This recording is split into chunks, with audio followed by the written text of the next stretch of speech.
All right.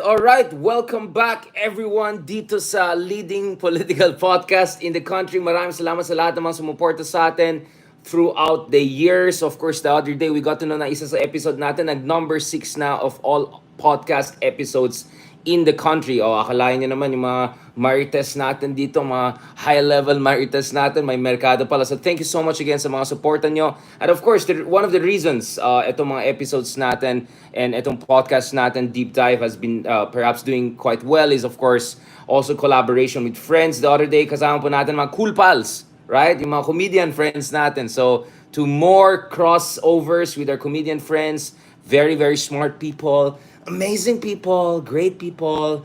And of course, more to come, more to come. So update ko kayo dun sa mga collaborations na mangyari. But obviously, the other reason why itong podcast natin has been doing well, thank God, is because of the wonderful, great people, wonderful group of experts and specialists we have here. Today, marami tayong pag-usapan, mga Makapili, China, Dutertes, Aliso, but most importantly, West Philippine Sea. And in order to do that, we have, of course, another special guest. Lahat naman ng guest natin special, especially dahil napapatawa ko silang lahat. Pero isa sa mga pinaka-proud ako na napapatawa ko sa show natin, in a good way, ay yung guest natin ngayon, Professor of Praxis at Ateneo, and of course, former retired Admiral Romel Jutong. Salamat, Admiral, for joining us. Ayan tuloy, na-silent ka, Admiral. Ano ba nangyari? Nasabotage ka ba sa dami kong introduction?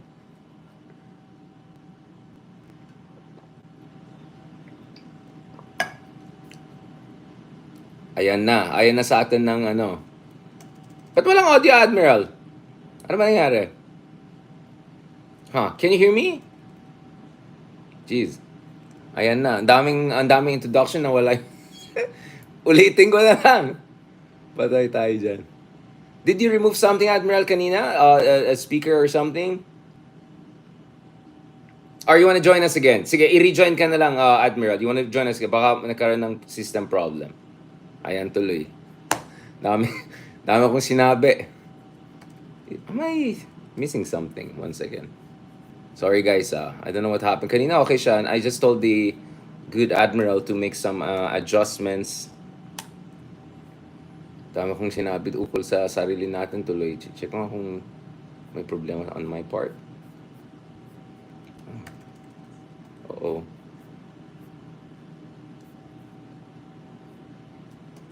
Aha. Mukhang may problema on my part. Okay. Gets. Gets ko na ng problema. Meron ako. Naka-earbuds ako. Second. Naka-earbuds ako once again. Nasaan yung earbuds ko?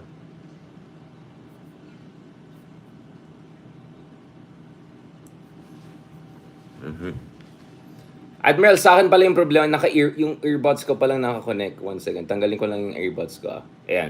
Yan na binigay sa akin mga bansag na yan. Hindi, si ano yan? Tao, hindi naman ako. Kasi Hindi, talagang... Si Efren Battery. Okay.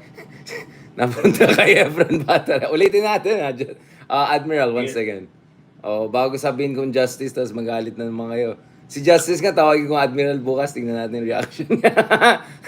Sa bagay, marami naman siyang sinasabi sa West Philippine Sea. Justice, Admiral! Okay, ito, ulitin na natin one more time. Nasabotage ako dun Alright, everyone, welcome back to the leading political podcast in the country. Thank you so much again sa lahat ng mga nagsumuporta sa atin. Of course, a recent episode of ours, may new ranking na naman tayo, milestone top 6 in the country of all episodes. I think ito yung Harry Roque episode, Manhunt edition, right? So I'm not surprised it did pretty well.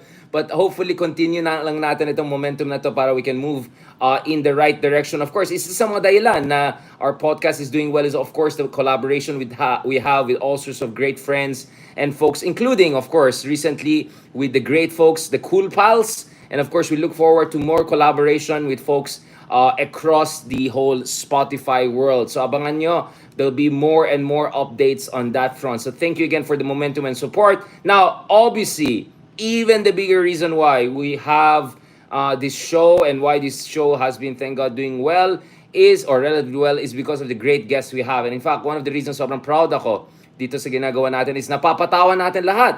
At sa mga top 3 na pinaka-proud ako na napatawa ko, kasi kanina kami ni Lord De Vera, nagko-compare kami.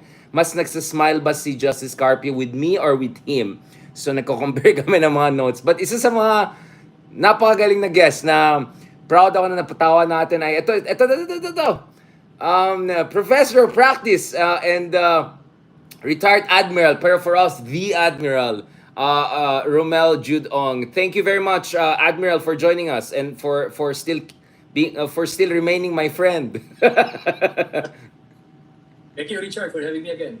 Salamat again, salamat. So kanina pala, we had to redo this yung pala, napunta sa earbuds ko yung mga sinasabi natin.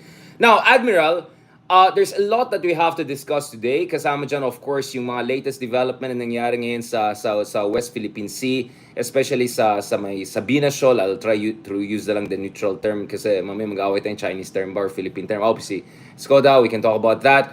But before going there, Admiral Long, I just want to ask you again. Obviously, you are a specialist on foreign policy, naval affairs. But again, from the perspective of sharp power and all, have you found anything revealing with the latest hearings from Alice Go and her quote-unquote extradition or repatriation of the country? Are there new red flags that emerge from some of the hearings or some of the coverage of at least the hearings that you have come across? What is your read of the Alice Go situation? And what has changed, if any, since last time we discussed this interesting former mayor of Bamban? Okay, it validates an assessment we made around 2013. Okay. That was just after yung Scarborough show standoff, if you remember that, 2012. So after that, around a few months later, we made an assessment of, okay, ano yung vulnerabilities natin, saan tayo tatamaan. Okay. So number one, we have assessed that the center of gravity ng Pilipinas is actually the presidency. Not the person, but the entire ecosystem that supports that leadership role. Pangalawa, yung nakita namin vulnerability natin in terms of yung saan tayo magpapanagpo ng China. Ang assessment namin is we're not looking at a scenario na merong PLA-RD na mag-invade ng Pilipinas o Philippine. So that's way off. Ang most probable scenario would be ang labanan will be within our own bureaucracy. So within our own bureaucracy. For the reason number one,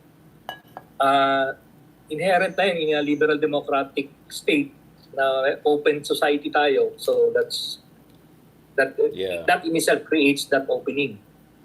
Pangalawa, we have, as we all know, an imperfect bureaucracy. Corruption is endemic at some point.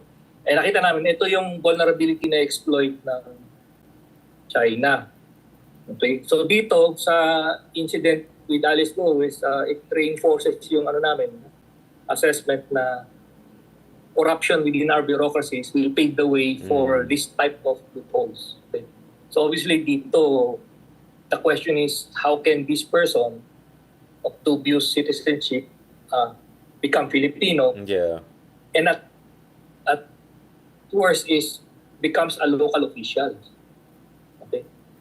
So yun yung nakikita natin. And how many Alice Go are still there outside na hindi natin nakikita? Right. Yeah, Admiral, I mean, I don't know.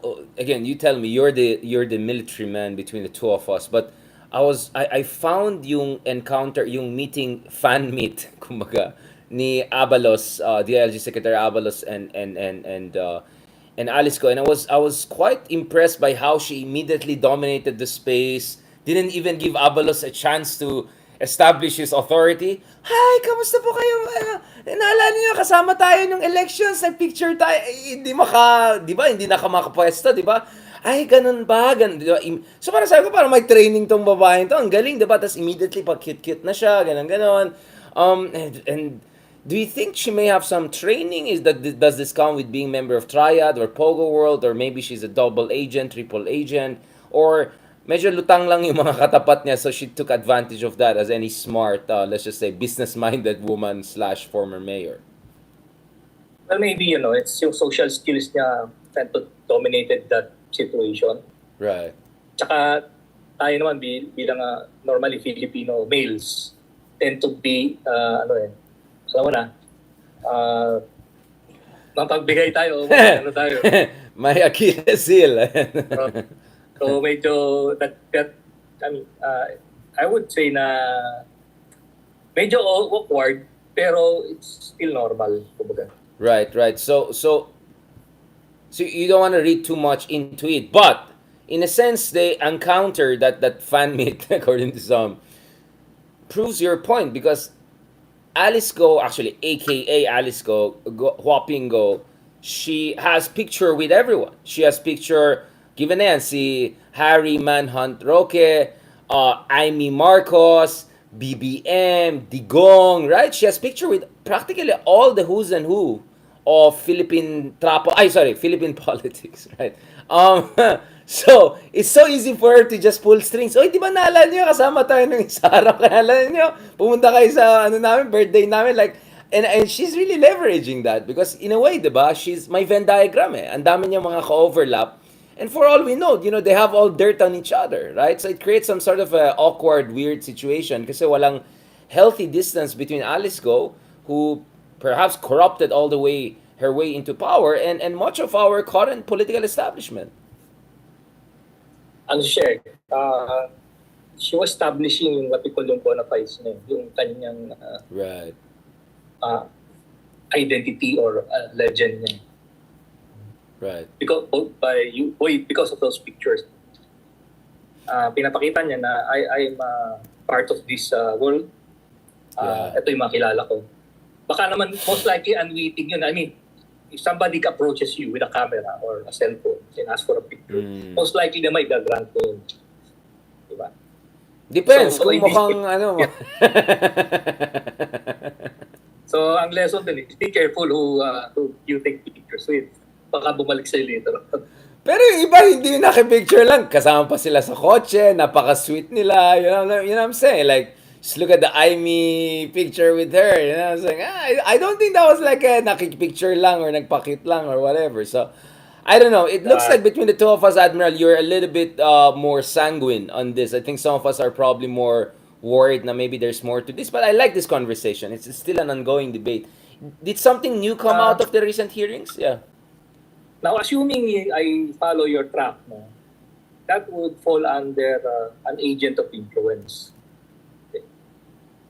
If I follow your track, that pattern would be she is an agent of influence, and ang object niya is to go through the ladders of our political structure and kaibiganin yung mga key personalities. I mean, those are not picture yung mga personalities yun. Those are political families with major influence in our domestic politics, of course. Yun nga obviously, speaking of influence agents, speaking of the Chinese Minister of Security Services, the MSS and all, recently, of course, a Chinese journalist had to leave the country kasi na-booking na siya, diba? The intelligence services also leaked this to the media. Rappler in particular had in detail, I think this is Mr. Zhang, if I'm not mistaken, who worked for this kunyaring Shanghai based newspaper, which on the surface had plausible deniability, a degree or two of separation from the Chinese state media. So kunyari private siya. But I think for anyone who did their due diligence, and also look at his background, right? He was the Washington bureau chief of also this Shanghai-based newspaper, and many people were saying na perhaps pinadala siya from Washington to Manila is because Manila was seen as the new frontline state, kind of the new Berlin or Austria, right, at the onset of the Cold War 70, 80 years ago. Ikaw, Admiral, how extensive do you think this phenomenon could be? That is this Mr. Zhang, if I'm not mistaken, is he just the tip of the iceberg, or perhaps he's just one of the big shots that was exposed and had to recalibrate? Okay, from what I read, from what I understood is na-discover na siya sa US kaya siya umalis din doon. Right. Okay. Ang pinagtatakaan ko, bakit nakarating siya dito, wala man lang tayong due diligence to check. Hindi man lang tayo pinagsabihan ng ating alay. Right. Okay? Na, may itong tao na to, galing dito sa amin to, na-discover na namin to. Right. Andyan ngayon, most likely, gagawin niya yung ginawa niya rito sa amin sa Amerika. Okay? So that's one. Pangalawa, part ng tools of statecraft is espionage. Okay? Si Admiral Ong To get to yes. know yung countries that you have major interest. Of course, China has major interest in the Philippines. So we expect this kind of people, most likely, pinagalitan na yun. Meron na yan, replacement na may chief of station dito sa Pilipinas. right. So, o baka nga may, at that time na nangyari yun, nung na-discover siya, baka meron na talaga siya alternate dito na immediately nag-take over na. We don't know. Okay? But that's, part of the game yun, kumbaga. That somebody would be spying on you. Yeah, I mean, of course, it's a given, but siguro you're looking at also the quality, the magnitude, and also the audacity, right? You're saying this is a person na markado na kaagad ng mga Amerikano, pumunta pa sa Philippines, but he came to the Philippines during Digong's time and during pandemic. So I think he just felt he could get away with it because I mean, Digong, where were we a wild east country during Digong in terms of infiltration? Do you think Digong just opened up the floodgates to our friends from China? Well, given yung personalities that are in the immediate circle ni former president of Chinese descent, right, that are also being identified in some of the illegal activities that are being uncovered during the investigation in the Senate and Congress. So hindi na yun. Hindi malayo yun na we opened the flood during the previous administration, opened the floodgates of these kind of people coming in. Yeah, yun nga nakakatakot. Kaya a part of me is wondering how deep does this go? Because speaking of Alice Go, I mean, some are wondering maybe she's the perfect distraction, right? While everyone is trying to juice out the moment, I mean, kung sino-sinong Zarzuela, kung sinong Epal, yung isa pa si Jinggoy ba nagtatanong pa kung sinong boyfriend, you're actually giving perhaps the more high value targets time to recalibrate or even leave the country and into safety, no? Do you think medyo sumusobra na itong Alice Go? It has become sensationalized na at some point you have to just leave it to the security services and the courts, the proper courts to handle the case? Yeah, I think she needs to be properly interviewed, quote-unquote interviewed, to By the extract the experts. proper information from her. Kasi ang nakita ko dito, pwede nang i-turn around yung audience in that setting, yung hearing na yun. Pwede niyang i-turn around yung audience and make it almost ridiculous na yung hearing. Sympathetic figure na siya, di ba? I mean, she's like a celebrity now. I mean, it's crazy. Oh, yeah. So at some point, once you reach yung point na, okay, we've gotten as far as we can get from this person, turn over mo na sa, either sa court or sa security services for proper disposition. Yun nga Yeah. No, yeah, I agree with you. I don't know if you've seen it. I saw this video sa mga eskwela ng kabataan. Meron silang parang, I don't know, it's like an event whereby yung mga sikat na figures, parang yung look-alike, di ba? So isa Kaloy, yung isa Digong, wala. Tapos yung pinaka-first is Alice Go. Parang kamukha ni Alice Go. And then like kids are laughing and all like, wow, you imagine this person. Sabi ko kung hindi na-prove na ito ay hindi Filipino, baka tumakbong Senado, nanalo pa yan. At I'm not surprised na naki-selfie na lang yung mga immigration officer and all sa kanya. Nag-fan meet pa sila in Indonesia. Because I don't think in the Philippines we have the... we're equipped to distinguish between notoriety and fame. Medyo the lines are blurry, no? Totoo yun. It's an obsessive celebrity culture, to put it as neutral as I can get without being judged or mabash tayo ng mga kaibigan natin. Now, Admiral, let's talk about the case of Quiboloy. Again, don't worry, I had General Torre on this show to talk about the specifics of that. And I know you're from the AFP, you're not from the police forces, but as an outsider, as a non-police person, but as a strategy person, what is your outsider understanding of the strategy employed, and whether the capture of Quiboloy could say something about perhaps the growing sophistication of the Philippines domestic in law enforcement agencies, or is General Torre perhaps exceptional case, or do you get what I'm saying, where I'm coming from? Kasi di ba nung dati nag-usap tayo, Teves, Bantag, Kiboloy, lahat tumatakas na eh. Parang naging mukhang ewan ng Pilipinas. We look like a banana republic. But now, medyo nag-hat trick na, di ba? Nag-back to back to back, di ba? What is your read as, retired na kayo, you're no longer in the AFP, but, what is your read of that situation? The whole Kiboloy operations from a tactical, logistical standpoint and broader lessons for law enforcement? Well, obviously, ang key ron was si General Torre. Yung leadership na exercise niya. Yeah. In that situation, no? Tapos, it's an environment na politically charged, and he was able to rise above that challenge. No? Grabe, no? Yeah. So yun yung nakita kong very key doon. Then yung result niya. Galing, But of course, I believe na whatever happens, he was supported by the political leadership dito sa Manila. Exactly, yeah. So he has that license to do what needs to be done. Yeah. And he has all the support that he needs. So I think that fortifies yung kanyang resolve. Of course. I don't think na without that political support or political backing dito sa Manila, he would have that resolve para ayusin yun at saka itapusin yung problema na yun. So again, this shows you na professional officers or professional members of the security service, be it in the AFP or PNP, can do their job properly. But ang critical dito is yung yung mandate na binibigay sa kanya para i-perform yun. And if you go to it, yung the other side of it, you would understand why it's very difficult to perform their jobs kung yung political environment naman is kontra sa'yo. Okay? Right. So dito parang perfect storm in the sense na meron siyang political mandate o backing dito sa Manila. Then you have the leadership personality that was exercised by General Torre. And of course, yung support na binigay sa kanya in terms of logistics, yung personnel and equipment para matapos yung problema na yun.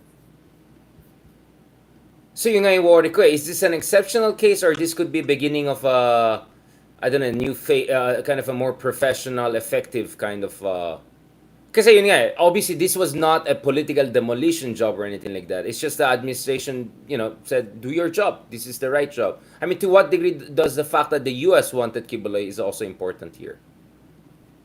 Alam mo, constant dito is, I believe as I said earlier, yung professionalism ng security sector, be it AFP or PNP, nandyan yan, sustainable yun eh. Yeah. But kung ang political leadership o yung political environment is dysfunctional or does not promote an environment that these people can perform their jobs properly based on the Constitution and our laws, then doon nagkakaproblema. Right. Ina-navigate, kahit professional ka, you will find a way, you need to navigate that minefield, political minefield para magawa mo yung trabaho mo eh. So it's either kung talagang napakahirap ng tinatahak mo landas, mo yan, give up ka na lang. Sige, hayaan mo na. Kasi there's no point eh. Kung pader yung binabangga mo, sayang yung effort mo. Choose So your you battles. bide your time. Time mo, maging conducive yung environment na you can already perform your job. But again, kung wala namang pader dyan at very supportive yung system sa'yo, then of course, madaling gawin yung trabaho. Yun nga, to the degree that you can share, how does that inform or how did that impact your term in office when you were still in Navy during Digong's time? I mean, to the degree that you can share, paano na navigate ng AFP and Philippine Navy yung Digong's China policy, West Philippine Sea policy? Considering it was essentially against your mandate, some would say. Well, of course, yung number one yung problem is hindi ka pwede magpatrolya doon sa West Philippine Sea or beyond the territorial waters. Obviously, sa akin, personally, that's already a violation of a constitutional mandate ng armed forces to protect the country. Okay? So parang sinabi na sa'yo, huwag magawin yung trabaho na yun. So you find loopholes in that, to be able to perform your job. But ang problema dyan, once na-discover na nakita ka ng loophole, eventually napaplug yun because there will be a succeeding directive, okay, bawal mong gawin yan. So you look for another loophole para ma-perform yung job. Again, ang kung talagang pader yung kabangga mo, you bide your time. 6 years lang yan. At some point, mag-change naman yan So you look at the opportunity to correct the mistakes made because yung constrained yung environment mo. Ipang self-correct yung institutions. Right. I mean, it's only 6 years unless it's no longer 6 years, right? I mean, it was not impossible for Digong to go beyond 6 years or for another Duterte to end up there. So I think perhaps we're a bit lucky. But I completely understand. You have to choose your battle. You have to be strategic. Mahirap talaga magtrabaho sa gobyerno di ba? Lalo kung magulo yung gobyerno o yung ginagawa ng gobyerno ay hindi tugma doon sa ating saligang batas or yung mandato ng iyong institusyon so those are the difficulties of working in a country like the Philippines, especially amid the intensifying US-China Cold War and intensifying disputes in the West Philippine Sea. Pag-usapan natin West Philippine Sea, Admiral. So what is the status right now? Because we have friends yung mga Makapilis chief natin dyan sa yung isang newspaper dyan, sabi na nag-surrender na daw tayo. China outsmarted the Philippines. Wala na. Sabina Shoal has been lost to China. Ano masasabi natin sa mga henyong yan, yung mga Makapiling henyo na yan? Na kunyari columnist. Number one, I don't think we have lost anything. Kasi yung Sabina Shoal, andyan lang yun. Right. The reality is, there is what we call in the Navy, yung tyranny of distance. Okay? Yung tyranny of distance. And the tyranny of distance is in our favor. Mas malapit ang Sabina Shoal sa Pilipinas kaysa sa China. If you're tracking yung situation sa Scarborough Shoal, for the past week, I think, ang nandun lang is siguro, I think, isang Coast Guard vessel lang inaiwan. Okay? Right. There was a point in time, bumalik, naging one Coast Guard vessel and I think mga-anim na militia. But the last report I got, I think, yesterday or today was isang Coast Guard vessel lang inaiwan. Right. Bakit? Kasi may bagyo Masama yung panahon. Okay. So at the end of the day, it's, kung man versus nature yan, nature always wins. Okay. Now, dahil wala sila rin sa Scarborough Shoal, nandito sila ngayon sa baba, sa may Palawan, conglomerate. Sa ating pa rin yan, it just a temporary setback. Okay? And it was a necessary setback kasi pagod na yung tao, may problema na yung bato, you really need to lead out. But of course, tactics-wise, I would have done something differently to make sure na hindi nangyari yun. But nasa labas tayo, we can only do so much na re-recommenda. But at the end of the day, they have better information than we have. Okay, Admiral, i-real talk natin kasi yung mga DDS natin kaibigan tsaka yung mga Makapili dyan na kaibigan natin, excited na sila na sabihin na talo tayo sa China kasi of course mahal na mahal nilang China. Mahal na mahal nila yung bayan nila. Of course hindi China ibig ko sabihin at sabi na semantics lang daw sinasabi natin, whatever you want to call it. What is your understanding, Admiral, of this status? What are the facts on the ground? First of all, ano tong Sabina Shoal? What is the distance from the Philippines? And more importantly, who has administrative control over it? De facto administrative control. And how do we make sure the Chinese don't take over? Okay. From a legal standpoint, that's ours because it's within our exclusive economic zone. In terms of distance, actually it's much nearer than Second Thomas Shoal sa Mainland Palawan. Okay. I would agree that tactically, they have the advantage kasi they have more ships. Right. Because of the quantity factor, they have flexibility in terms of swarming or surging their vessels wherever they need it or wherever they want it placed or deployed. So dito, we don't have the luxury of number of ships. Okay? So it's a capacity issue palagi.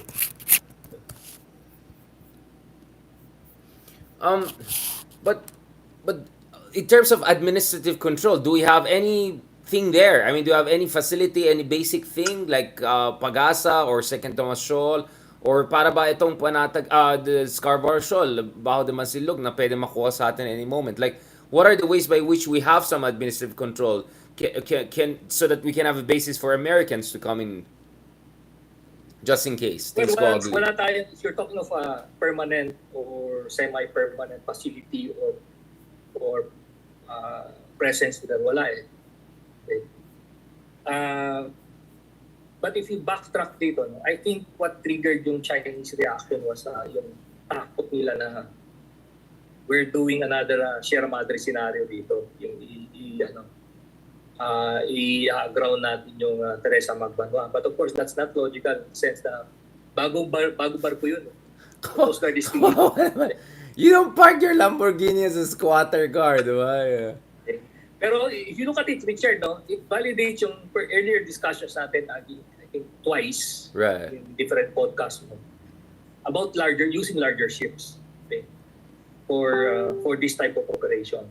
So the Teresa Magbanwa actually proved my point that if you have a bigger ship, it's more or less insulated from yung tactics na ginagamit ng China, based on tactics na ginagamit ng China. Okay. At nahirapan sila i-dislodge eh. Doon ang solusyon nila doon, binangga-bangga. Ang problema natin is nung nag-blockade na sila, doon na nahirapan na tayo i-sustain yung situation. Yung resupply. Doon na tayo nagka-problem. But Magbanwa lasted for, 5 months? That's a pretty hard thing to do. Since April, no? Medyo bugbog sarado din yung mga tao natin, person natin. So do you think their return right now to the Philippines was more for R&R? Was just legitimate R&R because they were really marooned down there, well beyond their original mission, essentially limits, coordinates? Well, number one is yung human factor. 5 months is 5 months. Okay? Yeah. Pangalawa, logistics-wise, obviously, yung provision, lalo na yung food provisions mo, mabigit yun. Pangatlo, yung fuel provisions mo, as you keep running, eventually, madidiptipid yun. And lastly would be yung maintenance ng barko. Okay? Walang pinag-iba sa kotse mo eh. Kailangan yan, at some point, igagrahe mo yan sa kasa for PMS o preventive maintenance. Ganon din naman, ganun kalang barko. Okay? Ang siguro, they could have rectified that situation by shifting. Okay? Kasi, I was thinking, although I don't know where that, yung sister ship niya, pwede sanang i-alternate yun. And they could have alternated that much earlier. Let's say, yun nga inisip ko yung rotation eh. Yung rotation. 2 months, naka-doon yung Teresa Magbanwa. Pinalitan na nila. That would have been more sustainable. And I think that would not have triggered yung reaction ng China, which is yung pinag-isip nila, uy, baka isa-Sierra Madre itong barko ng Coast Guard. Right. So anyway, that's hindsight eh. So siyempre pag hindsight, perfect yan I eh. know, but it's not like kahapon lang tayo mag-start makipagbakbakan sa mga Chino or at least, cat and mouse game dyan. I mean, matagal na yung nakita natin itong swarming strategy nila, yung tinatawag mo na mission kill, which I always quote and of course I make reference to you, Admiral.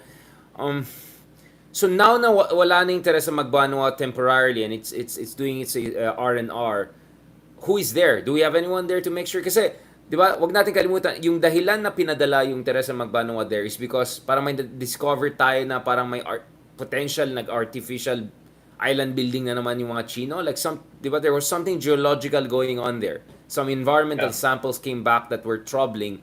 And tayo ang natakot na baka yung mga Chino ano na nang gagawin nila. Katulad ng Sandy Cay, di ba? Na worry din natin, i-reclaim nila yan, tapos ididikit nila, tapos mamaya kawawa naman tayo sa pag-asa. So, what is your understanding of that? So, we are all obviously responding to an increasingly impossible situation. The good thing is, umalis din yung mga Chinese 70, di ba? Yung mga maritime militia forces at saka Coast Guard nila, and more than 200 around the area sa may Kalayaan. So, what do you think is next phase? Do we have someone there? Is this just round one and we're going to see more of this? I just want to think 2 steps ahead, Admiral, while also making sense of what is the latest thing happening right now. My understanding based on media releases from government is may kapalit si Teresa Magbanwa doon. Right. Now, whether nakarating na o papunta pa lang or at some point darating na yun doon, we don't know. Okay? But I think that the realization is hindi mo pwedeng iwan yan. Balikan natin yung analogy ko before, yung sa basketball game. No? Right. So dito kasi hindi pwedeng wala kang player support. In this case, wala kang player sa bench. So kailangan meron. Right. Otherwise, you're defaulting the game in the sense na open siya, hinayaan na lang. At the end of the day, constant patrol pa rin yung solution. Kahit hindi ganun karami yung barko natin, they should be on patrol. They should be present in those areas na China is contesting our legal entitlement to those areas. Okay. Kasi if we don't patrol them, that's essentially giving up those areas. That's You're conceding the space there. That's the optic what we're projecting. But yun nga you're the person who talked about the threat of mission kill, diba? I think we had a podcast last year pa yata, sabi ko, gaano ka sustainable ito? Yes, they are not drowning our vessels. Totoo naman na hindi pa tayo binabaril na all out na kaya nga hindi na-activate pa yung Mutual Defense Treaty. Pero, binabangga tayo, dinadamage tayo. Ngayon kailangan natin mag-R&R, limited yung pool ng high-quality warships natin. Are we reaching the critical threshold kung saan we may need to look at alternatives, including itong proposed joint escort patrols with Americans? What do you think about that? Kasi the response I'm seeing are also very different. Diba? Si Bronner is saying, wala pa tayo dyan, last resort na yan. He wants to insist na Philippines can do it on its own. Justice Carpio obviously is pushing for it na, let's do it na.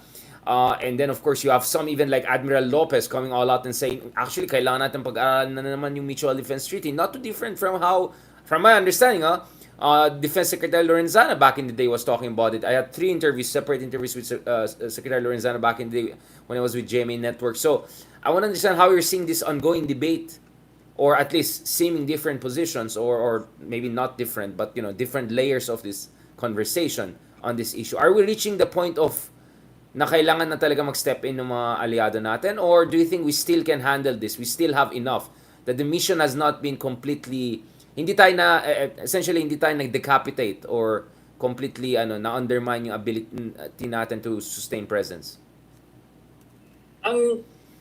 Actually, ang sagot ko dyan is another question. Okay? Yeah. Why are we so keen on having the Americans enter to the fray when in fact, pag let's say for Chet, let's say in theory, in-invoke mo yung Mutual Defense Treaty or you went into Article 4 that situation na they will come in. Ano ba papadala dyan? Diba US Navy? Diba? Hindi pa nga natin in-involve yung Philippine Navy dito sa scenario eh. Good point. Tapos magdidiretso ka na sa Amerikano. Advance mag-isip, yeah. Oh, and hindi, which I've been saying before, hindi pa nga natin in-exhaust all yung resources natin. Then, ang solution natin is tawagin yung Amerikano. I mean, parang tumalon ka in terms of yung solving the problem by looking at the solution from somewhere else, when in fact, you need to look for yung resources mo. Ano pa yung mga capacities na hindi pa ginagamit? Yun sa toolkits mo. So essentially, you don't jump from a knife to a bazooka, right? There's the pistol, there's the M16, there's sniper, ganun. Now let us pakita natin sa mga nakikinig sa atin, Admiral, yung mga hindi nakaabot. Kasi di ba, we talked about many things we could do.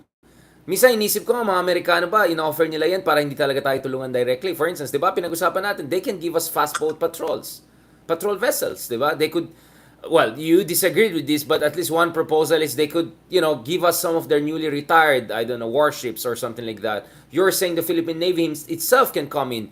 And then, of course, there was also that suggestion you made that, pwede ka mag-park ng, dyan, di ba? I don't know, oil rig dyan, or was that Justice Carpio? Or this idea of you can use a big tanker and then have some patrols around it. Like, ang dami pang pwedeng gawin, di ba? Like, we're at point 2, round 2 pa lang tayo, iniisip na knockout, di ba? O na call a friend na kagad. So I think that's where General Bronner comes in. Na last resort na yung US. Wait lang, dito pa tayo. So if you were to advise the government, let's say, again, with the limited facts we know or we can know about, ano pa yung mga ibang, in the ladder of escalation, anong step pa tayo at ano pang mga ibang step na easily maisip mo, Admiral? Okay, if you look at it from a direct response, of course, yung pinag-usapan natin, pwede mong i-escalate yan in terms of the type of forces you deploy. So that's a direct response. Okay? So, pwedeng mag-deploy ka na ng Philippine Navy doon to reinforce yung presence doon. Pwede ka mag-deploy ng Philippine Air Force aircraft. Right. Ano mo siya, mag-air patrol ka doon. Show the flag yung Air Force natin around Sabina Shoal. Another one would be a cross-domain response. Cross-domain, meaning since this is basically a military security sector arena of domain of contention. Right. Tumingin tayo ng ibang tumingin tayo doon sa diplomatic, tumingin tayo sa economic, or tumingin tayo sa legal. So that's a cross-domain response. Right. Na hindi pa natin explore. For example, kung talagang sige, sabi mo China, kami Pilipinas, pag hindi kayo dyan, we're taking ourselves out of that code of conduct negotiation with the ASEAN and China. Yeah, that too, yeah. Kasi there's no point. Okay? There's no point. You are not an honest broker in this type of Okay? That's one. Pwede mo namang sabihin, optics-wise, sige, padala ka ng delegation sa Taiwan. Just to of course that will invoke a certain negative response from Beijing. For sure, but yeah. That's the point. You're trying to remind them that we have options, yeah. We have other options. Up our sleeves, yeah. So, para contain sila. Okay. Or we'll ask the Americans, can you deploy a second MRC capable MRC type system dito sa Palawan naman? And I believe that the MRC was discussed during yung last DCM nila. Right. So sensitive sila doon. Kasi remember we have this discussion about escalation dominance ng China. The MRC actually would negate that dominance kasi that would give us an equal conventional capability na pwede tirahin yung mainland. Of course, Right. That's an American system. They have full control of that. But the fact na nandito siya sa Pilipinas, It balances. tapos yung range niya yeah. is aabot sa mainland China, that itself creates a problem for them. Yeah. Okay? So that's another one. Kumaga, hindi mo naman kailangan ang worry ko kasi minsan nagta-tunnel vision tayo. Pag may incident sa Sabina, parang Sabina yung tutok natin to the exclusion of anything else.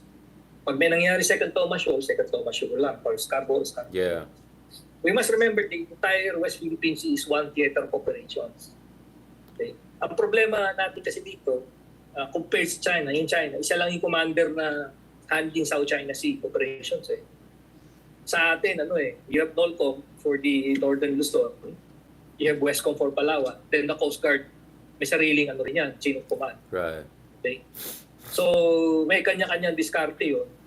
And they're looking only at yung area na nakaharap sa kanila. They're not looking at the totality of Yeah. the Silos. entirety. In silos nag-operate. Silo nila Yeah. Okay.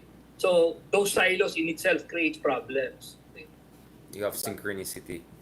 Yeah, I mean, after all, kaya nga may National Task Force for West Philippine Sea and all of those things. But mahabang usapan na how this interagency coordination has been evolving because a big part of this is also debates about communications, no? Sino ba talagang the spokesman on this issue? Ngayon, ang dami ng spokesman. Ngayon, yung defense secretary mo, naging DFA secretary na. Sinisabi openly, useless makipag-usap sa China na ginagamit na. Anyway, I talked to Secretary Manalo, of course, the other day dun sa One News show natin. People will watch that interview on Monday.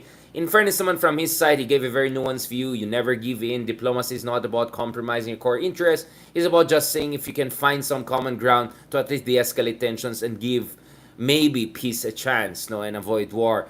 Now, Admiral, going back to this, what is your read of the provisional agreement, whatever we had on Second Thomas Shoal, and the fact that itong pull-out ng Teresa Magbanua came shortly after the BCM, the Bilateral Consultative Mechanism meeting in Beijing between the DFA and China? Because some are saying baka related tong mga to, or some are also saying na, I think even Admiral Lopez at some point just threw out the idea that some are suggesting, not Navy, I don't know, baka DFA yun or something na, baka the model we used in Second Tomasol could be applied across this integrated theater that we're discussing. What is your take on that? Because I know within our group of strategic thinkers, some take it some are very critical of this, and we also had Justice Carpio on this show on multiple times, very critical of this, this idea of any kind of agreement or coordination. In fairness to DFA, they said we're not coordinating anything.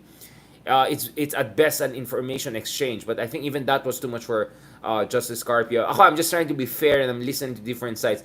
What is the Admiral Ong school of thought on this issue as far as diplomacy is concerned? Because we're talking about diplomacy as one of the tools of national statecraft.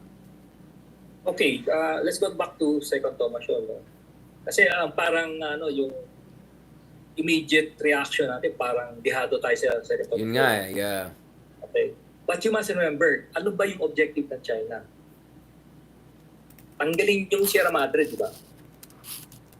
Eventually, yun yung objective niya. Tanggalin, mawala yung Sierra Madre doon. Ano objective natin? Retain yung Sierra Madre kasi that's the one that sustaining yung ating positive, proactive control of that shoal. So, sino nanalo? Tayo eh. Yun Sino nga eh, nanalo? dahadong China eh. Sino nanalo nung June 17 incident? Okay, of course, may casualty tayo, may nasugatan. But sino yung nabukang tangarot? Right. Hindi naman tayo eh. Sila yung mga bully, yeah. Kaya lang siyempre tayo, sometimes we overthink the situation. Parang tayo dihado dito ah. But if you calculate everything into that situation, right. I think tayo yung umangat naman doon eh. We are able to maintain yung control natin ng Second Tomasol. Right. That agreement or non-agreement by itself is actually a de-escalation ng kabilang side. Okay? A de-escalation ng kabilang side.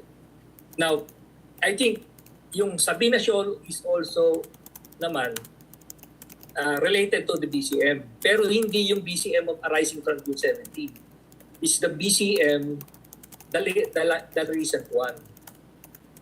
The recent BCM. Ang tingin ko, they were trying to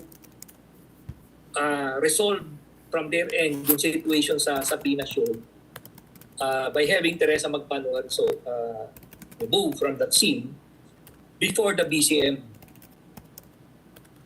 Yun yung target date nila. So related yun. There are times kasi yung actions, ito yung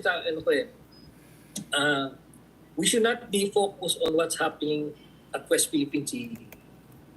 Tapos we treat it as parang West Philippine Sea problem lang. Sometimes connected yan sa diplomatic track. Sometimes connected sa economic track yan. So in this case, ang theory ko lang dito, they were trying to resolve yung Sabina Shoal problem nila sa atin before the BCM. Para meron silang... to set the tone for the negotiations, no? To strengthen... yeah, I see what you're saying. Good point. Yung framing natin is... Good point. Na tayo yung angat doon sa BCM during the Second Tomasol June 17 incident. Right. So, para makabawi sila, they need to resolve it from their end na sila yung lamang. Right, right. So that means they need to put themselves in a stronger negotiating position before the BCM. Kaya nga connected lahat yan eh. Military and diplomacy and all eh, di ba? Essentially, military affairs is the continuation of politics by other means, di ba? So I think people miss this point that these things are all interrelated. So far, who do you think is lamang? If ito ay boxing, let's say round 3 or 4 pa lang, you think the Philippines has so far come out better than China, you would say? Ang problem ko kasi, Richard... Since BBM, by the way, of course, I'm not counting the Dutertes disastrous years, yeah. Okay, ito yung problem natin. We are confronted with the adversary that has a coherent strategy. Yeah. And they are executing it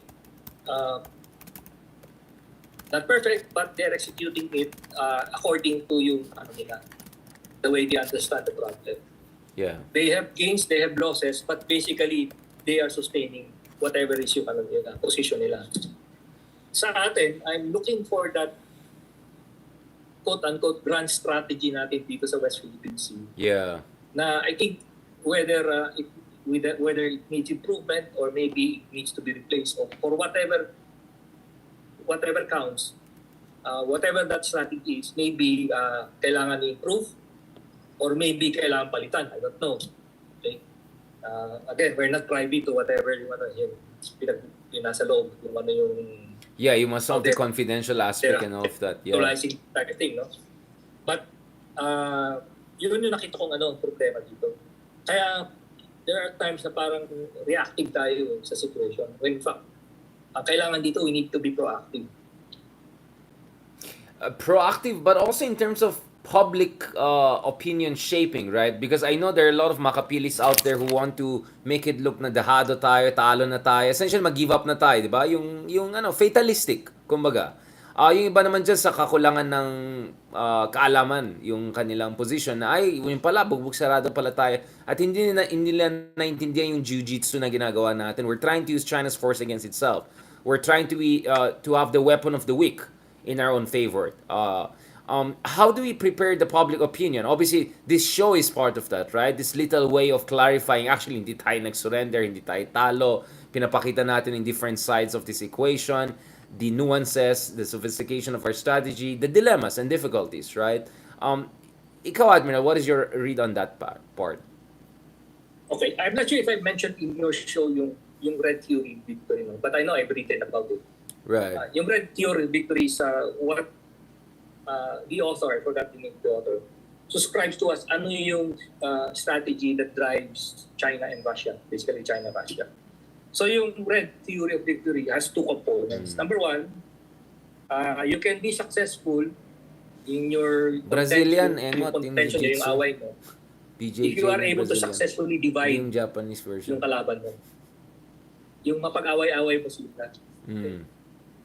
Pangalawa is if you break the enemy's will. If you're able to successfully to win a break fight without the fighting. Yeah, exactly. you will to fight. Okay. So, Yeah. yung sinasabi mong narrative na being propagated by both Beijing and yung Makapili trolls natin dito sa Pilipinas, yun yung objective nun eh. Break yung will natin eh. Yung will to fight. O will Right. to fight for our interests. Okay. So, whittle down yan. To some. And ang katapat niyan, again, ang complementary effort niya is yung exercise of China nung escalation dominance niya at sea. Okay? So, kaya makita mo yung yung swarming tactics niya, yung coercive tactics niya, all are designed to break our will. Tapos, Si Admiral Lopez. pinatapatan o kinocomplement siya ng propaganda nila. Okay. Huwag tayong papatalo doon. Okay. And I think your program is one way also showing na hindi tayo papatalo. Yeah. Our program and then my trolling of the trolling. Speaking of trolling, Admiral, let's get the ball rolling kasi may mga henyo na nagko-comment dito. Meron isang magandang quote, we can talk peace and have a gun. I mean, where do they pick up this idea? So ano yun, i-abolish natin yung military natin and let the Chinese walk over us. But I don't know where people get these ideas. I mean, it's just ridiculous. I mean, the people don't understand deterrence. People don't understand balance of military force. They don't understand. I mean, the more I do this, Admiral, the more my patience is tested, the more I realize we have to really start from the very beginning. It's not the lack of confidence, it's the confidence of people who lack knowledge and they talk about things as if they know what they're talking about.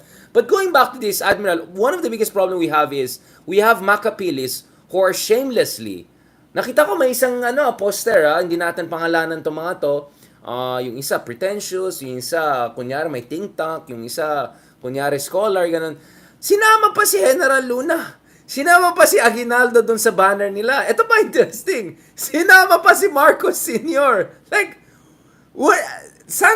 This is interesting. Like, who are these people? What are they trying to do? But unfortunate thing is, dahil yung mga supporters ng mga to ay may malalaking trolls na prop up nung panahon ni Digong. Hindi ko sasabihin na troll farm mga yan or bots yung mga, but nevertheless, may konting influence ng mga.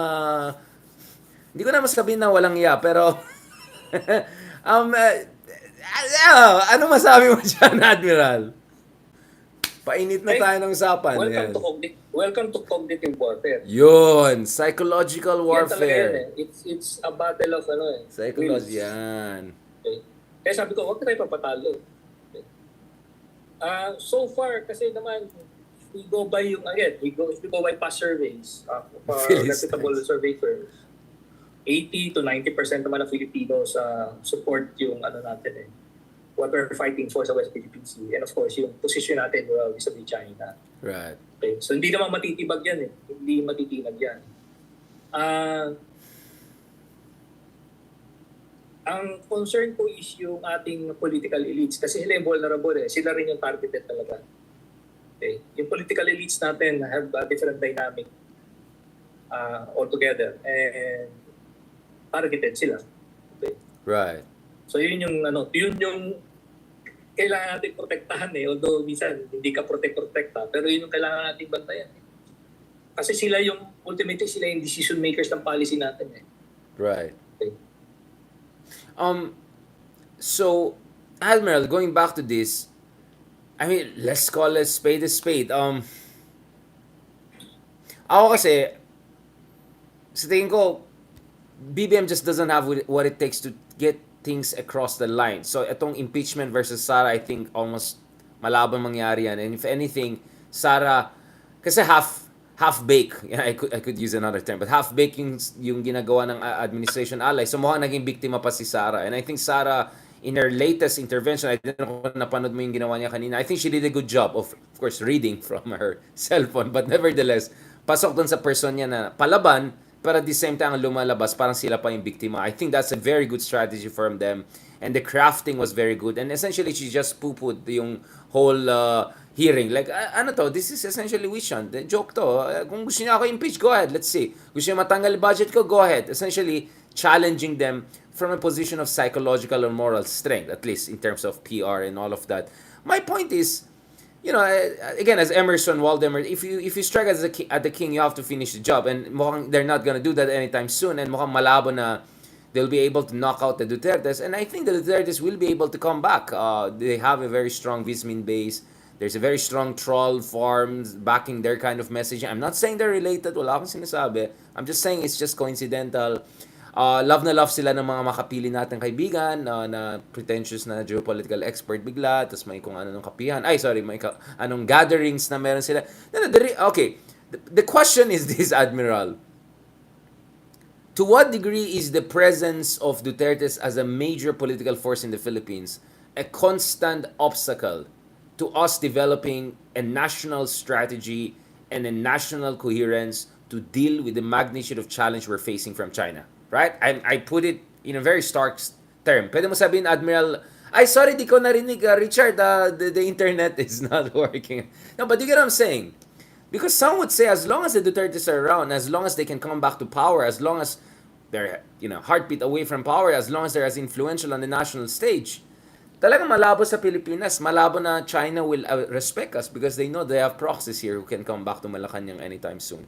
And malabo magkakaroon ng national coherence because they'll constantly create confusion. So, you're right. The surveys say 80-90% want us na mas matapang, ganun-ganun. But napansin ko rin, madali rin tayo mamanipulate ng mga fearmongers. Medyo, minsan, madali sila mag-spread ng fatalism. Or yung mga ibang makapili natin, sayang naman yung negosyo, sayang naman yung business, sayang naman yung mga hindi naman dumating na investment. Pero yung mga ganitong mga hapyaw na Squid Games, mga ganun. What is your take on this, Admiral? Alam mo, Richard, yung line parang of na-stress ka question, sa tanong ko. that's my nightmare scenario. Yeah. That's my nightmare scenario. Kasi ganito. Most of my career have ups and downs and it's with respect to yung history natin. Yeah. We came in to the service, ang bungad namin pinasabog yung grandstand sa PMA in 87. Okay. Yeah. And that was our introduction to the public service. Okay. Pinasabog yung grandstand namin. Then there was the succession of yung Dutertes. So we yung maturation process namin napabilis. And it was not in a very, how would say it, ideal working environment that we're doing. But over the years, at least for me, no, ang thinking ko is I would suffer a bad precedent rather than have the armed forces involved in other political exercise. Okay? Right. Kasi that's short. Kasi in the times that that's involved Rabbit in hole yan. political exercise, the effect was worse than the Right. kumbaga, the cure was worse than the Disease. problem itself. Okay? And we've seen that. Kumbaga, you try to short circuit the process and eventually parang pinangunahan mo yung proseso. Okay? But having said that, there is that pinasok sa constitution natin that the armed forces is the protector of the people and defender of the state. Right. Okay? But my understanding is if there are situations na the state itself is the problem, the armed forces, by the nature of, ang default niya is protect the people. Okay? So and that is the nightmare scenario na nakikita ko na pupuntahan natin if we have a situation na yung Bumalik politics yung natin mga, is leading towards a situation na yung national interest natin will be compromised. Na mag-step in ng Remember- armed forces sa tingin mo this time. Remember, the only thing that prevented the pivot to China was in the last 6 years there was no buy-in from the armed forces. Yeah. The only thing that protected the alliance with the United States was even below the radar, the armed forces protected the alliance, even if the political leadership was hell-bent on actually discarding that alliance. Right. They held And the only line. reason why China is taking the effort actually to parang ligawan yung armed forces was because nakita nila that's the one holding the center. Okay? That's the one holding the center during those previous 6 years. So, yung line of questioning mo is yung nightmare scenario ko na sana hindi natin puntahan. Yeah. Sana, bago dumating yung 2028, yung ating political leaders, imperfect as they may be, but I hope yung gagawin nila yung kanilang trabaho is huwag nila paabutin yung 2028 na papasok tayo sa situation na we have to choose.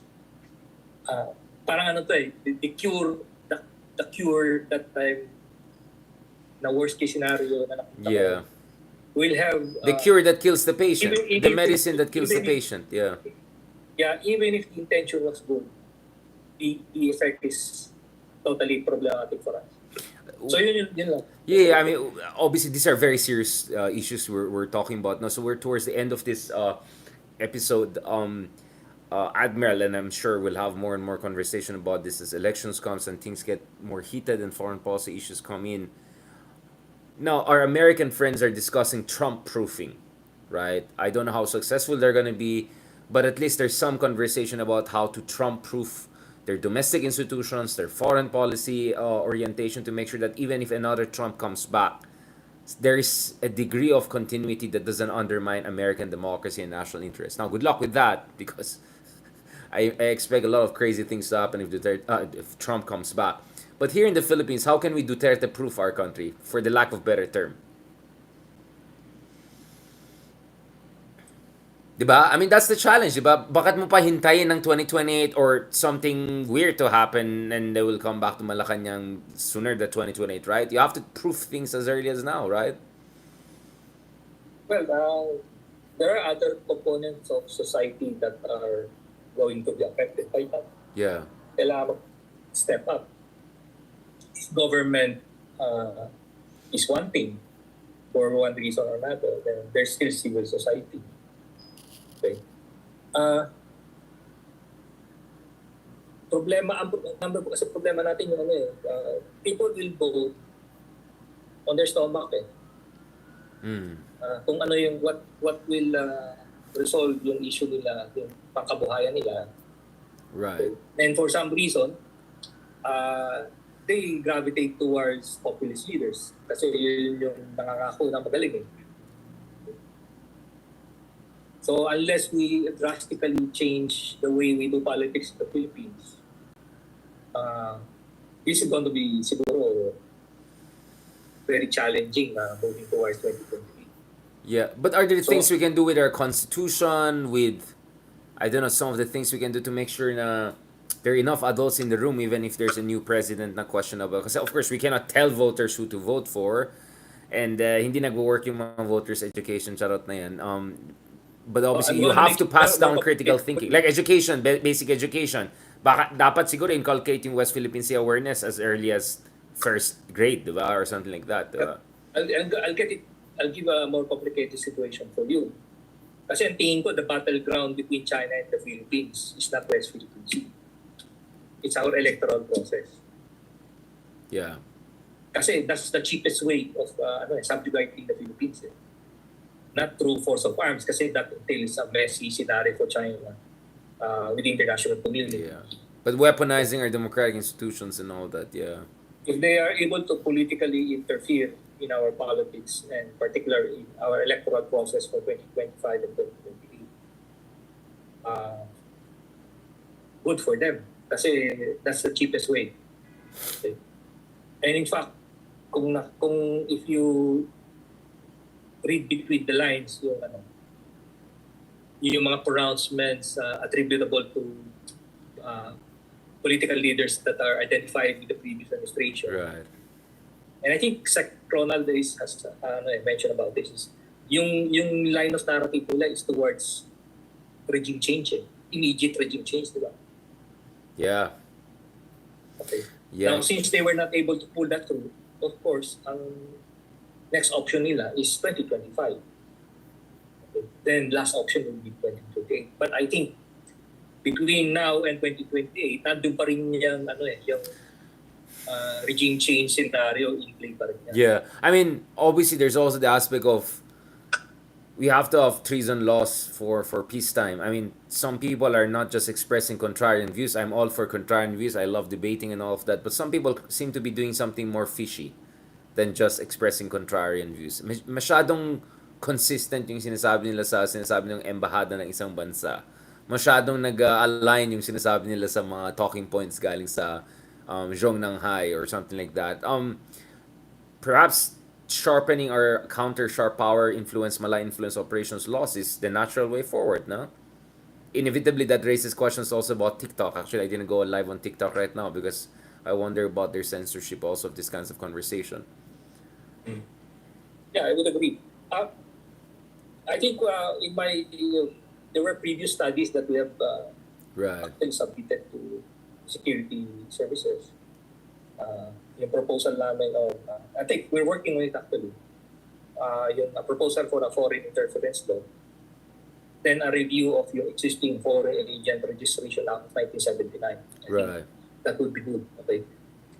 To make it more relevant. But of course, ang challenge of putting guardrails para it will not be abused. Okay. And of course, yung espionage law nga, as you mentioned. Yeah. Ano pa not World War II, pre-World War II. Spanish era. I think 1930s yun eh. Kasabay yun nung National Defense Academy. Halos kasabay. Pero parang kay Aguinaldo, in-apply kila Aguinaldo level yung mga ganyan. It's insane. Yun nga there's so many basic assignments na hindi pa natin nagawa hanggang ngayon. I always say, yes, surveys are encouraging. Yes, na the fact na 10 tao lang nanonood doon sa isang kapihan ng mga Makapili. Yeah, pwede natin sila pagtawanan. Yes, mga Dutertes may look weak now. Yes, bubugsarado sila. But ako, I never underestimate the ability of these kinds of people to regain power. And to be honest, also, I don't underestimate the power of populism, even the toxic form of populism that we're seeing right now. Siguro, you never know. Baka one of the Tulfo brothers will save us from the Dutertes. I'm being sarcastic, by the way. People didn't get. Hindi nagigets ng tao talagang sarcasm natin minsan. Ayan. Salamat, Admiral Ong for that comprehensive discussion. It's quite sobering kasi mahirap siya. But I think if there's a good takeaway, what do you think is a good takeaway from what we're seeing so far? If there's something that gives you hope, Admiral, or something that is hopeful that we can build on in the next 2 or 3 years, what are those things, Admiral? I think we discussed a lot of the bad and the ugly, but let's talk about the good or some of the good things. Without, this is not an endorsement of BBM, obviously, dun sa mga kadidiyas natin na ingit ngayon. This is just our discussion about Philippine and Philippine national interest and maturation of our strategic culture. I think isa lang naman don't shortchange the Filipinos. Yeah. Don't lose faith. I think at the end of the day, we can still count on them. Ordinary Filipinos will rise up Right. and fight for our interests. It just takes siguro an unusual brand of leadership. Yeah. Not from the usual suspects, but maybe from somewhere. Hindi natin alam eh. Yeah. But of course, on our side, yung sa atin naman, those who are students of history and students of current events, I think ang challenge sa atin is how to just hold the line. Hold the Yeah. line until para for the rest of the Filipinos makahabol ko. But I think at the end of the day, we can still count on them. Yeah, thank you so much. On that positive, very diplomatic note, baka may bakante dyan sa DFA, recommend kita, Admiral. No, I'm just kidding. That was very nice of you. Very nice, very good. Very demure, very mindful, very Gen Z. Maraming salamat, Admiral, on that very positive and polite point. I was expecting a little bit more fireworks, but don't worry, I will juice that out. Bukas, of course, join us for a discussion naman with Justice Carpio. And baka magkakaroon ng cameo by Lord De Vera. We're not sure, but you never know. You never know. We have a very diverse audience, and we're bringing in more comedians and witty people into our shows to get the ball rolling. Salamat, Admiral Ong. Do you have a new writing or something you want to recommend to people to read? We're working on a paper. If you remember, I invited you pero you did not join. Ay, ano yan? Ano yan? May 15 na. Kayo ni Christian invite ko nun eh. But I think you were somewhere else. Oh yeah, maybe I was out of country. I was out of country in and out, yeah.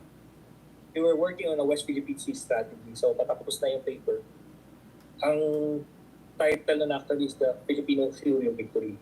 Oh, nice. So this is the counterpoint to that red theory, Chinese theory of victory. Parang yun ang pang rebut mo. Good riposte. So, we're finishing it.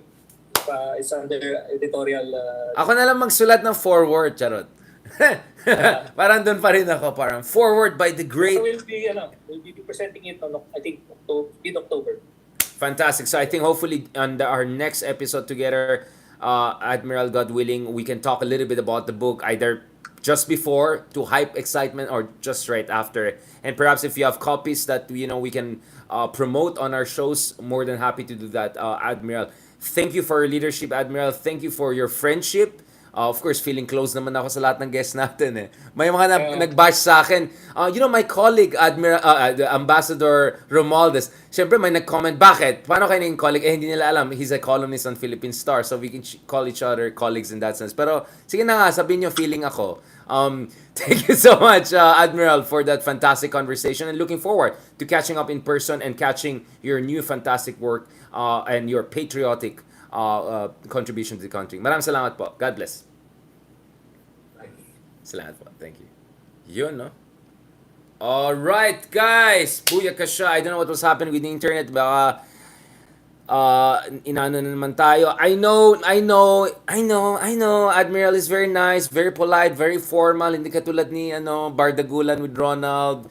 Hindi. Pinupush ko eh. Ayaw niya pumatulad sa Bardagulan ko. But don't worry about it. Tomorrow we may have a cameo by Lord De Vera, and God willing, inshallah, we'll also be with Justice Carpio and tuloy-tuloy yung RRM. Don't worry, as we speak, we're also working on some merch ideas. Gaya natin yung kabilang channel. Obviously, hindi ko kaya yung merch all the way. Pero siguro once in a while, we'll give away some merch. And as I mentioned earlier, we're also talking to Spotify and all. We're looking at potential Spotify events next year. So don't worry about that. We're looking at all of those possibilities para magkaroon din tayo ng quote-unquote fan meet. Para hindi lang nag-isa si Alice Go. Yon. Puya ka siya. Thank you so much again, guys, for all the love and support. And talk to you soon. Salamat po. Thank you so much sa mga nagbigay ng sticker and support.